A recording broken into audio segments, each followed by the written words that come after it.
Evening, I'm Brett Baer. President Obama today said he is confident the Supreme Court will uphold his health care overhaul because he said experts insist it is legal.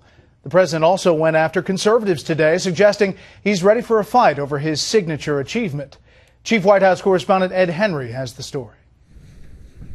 In his first public comments after the Supreme Court's oral arguments on his health care law, President Obama vowed he will prevail, but is spoiling for a fight with a conservative court if he loses. I'm confident that the Supreme Court will not take what would be an unprecedented, extraordinary step of overturning a law that was passed by a strong majority of a democratically elected Congress. In fact, the law passed with only Democratic votes and no Republican support in both chambers, 219 to 212 in the House and 60 to 39 in the Senate. Yet putting on his former constitutional law professor hat in the Rose Garden at the end of a summit with the leaders of Canada and Mexico, the president answered a question about the fate of the law by signaling he's ready to call out the right if Chief Justice John Roberts and his colleagues do not side with the administration. I just remind conservative commentators that for years what we've heard is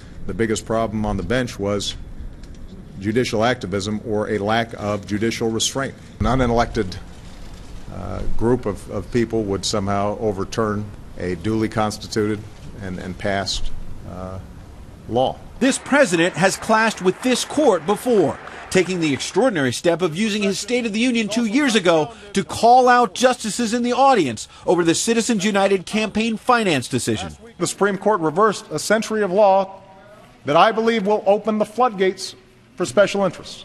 Back then, Justice Samuel Alito noticeably shook his head and blurted, "Not true." Today, the president tried a softer approach. I think the justices should understand that in the absence of an individual mandate, you cannot have a mechanism to ensure that people with pre-existing conditions can actually get health care. An aide to Speaker John Boehner tonight firing back that by the president's standard, Republicans may now be able to say that the Ryan budget passed with a strong majority in a democratically elected Congress. Brett? Ed Henry, live on the North Lawn. Ed